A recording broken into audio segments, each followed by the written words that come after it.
उत्तर प्रदेश में नगर निकाय चुनाव को लेकर हलचल तेज हो गई है। वजह साफ तौर से ये है कि सबसे पहले नगर निकाय चुनाव होने हैं जितनी भी सिविक बॉडी है उत्तर प्रदेश में, यानी कि नगर निगम और नगर विकास को लेकर इसकी पूरी तैयारी कर रहा था। लेकिन जब पहले ओबीसी आरक्षण को लेकर ये मुद्दा उठा, जिसमें पहले ट्रिपल टेस्ट की बात आई और उसके बाद रैपिड सर्वे, यानी कि सरकार ने रैपिड सर्वे कराकर ओबीसी आरक्षण को तुरंत जारी कर दिया और उसके बाद चुनाव का ऐलान कर दिया। इसको लेकर जब आपत्तियां मांगी गई तब उसके बाद से ही आपत्तियां आना शुरू हुई और तब जाके हाई कोर्ट तक ये आग पहुंच गई और उसके बाद सुप्रीम कोर्ट को दखल देना पड़ा। सुप्रीम कोर्ट ने इस पूरे ओबीसी का जो आरक्षण था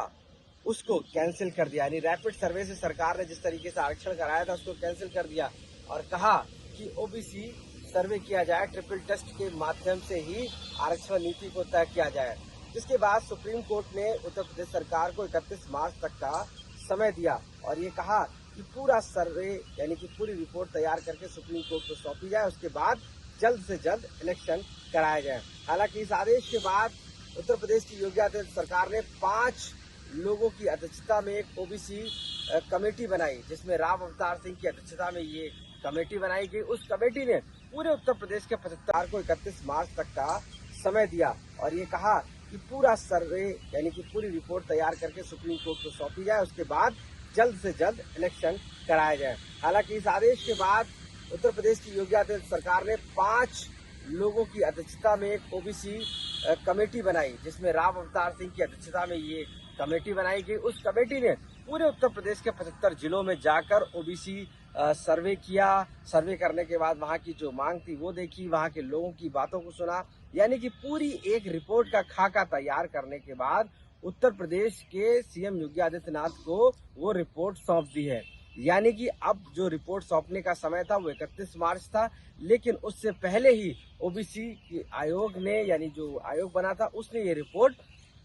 सीएम योगी आदित्यनाथ को सौंप दी है और रिपोर्ट सौंपने के बाद अब ये सीधा रिपोर्ट सुप्रीम कोर्ट को दी जाएगी, क्योंकि सुप्रीम कोर्ट ने 31 मार्च तक का समय दिया था और कहा था आरक्षण के मामले पर उत्तर प्रदेश सरकार स्पष्ट करे और किस तरीके से कराया जाएगा, यानी कि ट्रिपल टेस्ट के माध्यम से ही ये आरक्षण तय होगा। हालांकि अब उत्तर प्रदेश की सरकार सुप्रीम कोर्ट में अपना हलफनामा दायर करेगी और ये दिखाएगी कि रिपोर्ट हमने बना ली ओबीसी आरक्षण को।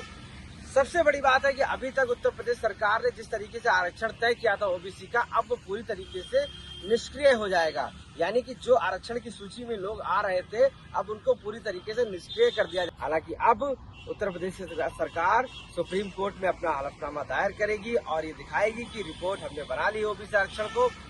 सबसे बड़ी बात है कि अभी तक उत्तर प्रदेश सरकार ने जिस तरीके से आरक्षण तय किया था ओबीसी का, अब वो पूरी तरीके से निष्क्रिय हो जाएगा, यानी कि जो आरक्षण की सूची में लोग आ रहे थे अब उनको पूरी तरीके से निष्क्रिय कर दिया जाएगा और ट्रिपल टेस्ट के माध्यम से ही अब उत्तर प्रदेश के निकाय चुनाव कराए जाएंगे। ये बात पूरी तरीके से साफ हो गई, क्योंकि पहले 2012, 2017 में जो चुनाव हुए थे वो ट्रिपल टेस्ट के माध्यम से हुए थे और यही वजह थी कि इस बार जब रैपिड सर्वे किया गया और उसमें ओबीसी आरक्षण तय कर दिया गया और कहीं ना कहीं इस पूरे आरक्षण के बाद में साफ कर दिया गया था कि सरकार ओबीसी आरक्षण कराना जो चाहती है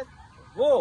कहीं ना कहीं इस आरक्षण के जरिए निकाय चुनाव कराना चाह रही थी और वो रैपिड सर्वे था, लेकिन उसको कैंसिल कर दिया गया और अब ट्रिपल टेस्ट के माध्यम से ही वो सर्वे किया गया और ट्रिपल टेस्ट के माध्यम से अब नया आरक्षण लागू होगा। उस नए आरक्षण के बाद में ही अब कहीं ना कहीं जो सुप्रीम कोर्ट में जब हलफनामा दायर हो जाएगा सरकार का, सुप्रीम कोर्ट अब आदेश करेगी, तो अप्रैल से मई तक ये देखा जा रहा है कि अब ये नगर निकाय का चुनाव किया जाएगा। आपको हम साफ बता दें कि नगर निकाय चुनाव कराए जाने हैं उत्तर प्रदेश में सभी सिविक बॉडी में, और जिसको लेकर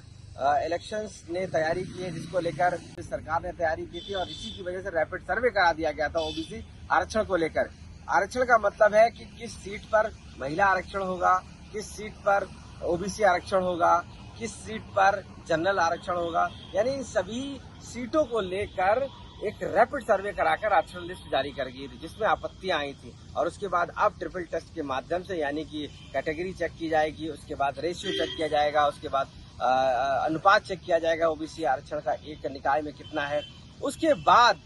ये आरक्षण लागू किया जाए। तो ऐसा माना जा रहा है कि इस आरक्षण के बाद कई ऐसे जनरल सीटें हैं जो ओबीसी में कन्वर्ट हो जाएंगी, यानी ओबीसी आरक्षण को चली जाएंगी। तो ये तो साफ हो गया है कि अब ओबीसी की रिपोर्ट सौंपने के बाद उत्तर प्रदेश की सरकार अब ट्रिपल टेस्ट के माध्यम से ही उत्तर प्रदेश के नगर निकाय का चुनाव कराएगी, जिसको अब कहीं ना कहीं फाइनल कर दिया गया है। तो ऐसे में पूरी स्थिति, पूरी तस्वीर जो है उत्तर प्रदेश निकाय चुनाव की साफ हो गई है, जिसमें ओबीसी की जो 5 सदस्यों की राम अवतार सिंह के नेतृत्व में जो कमेटी बनी थी, उसने अपनी फाइनल रिपोर्ट भी अब सौंप दी है और अब उसको सुप्रीम कोर्ट को दिया जाएगा, जिसकी 31 मार्च तक की डेट थी लास्ट, और उससे पहले ही ये रिपोर्ट दे दी गई है। अब फाइनली अप्रैल से मई तक नगर निकाय चुनाव उत्तर प्रदेश में नई आरक्षण नीति के तहत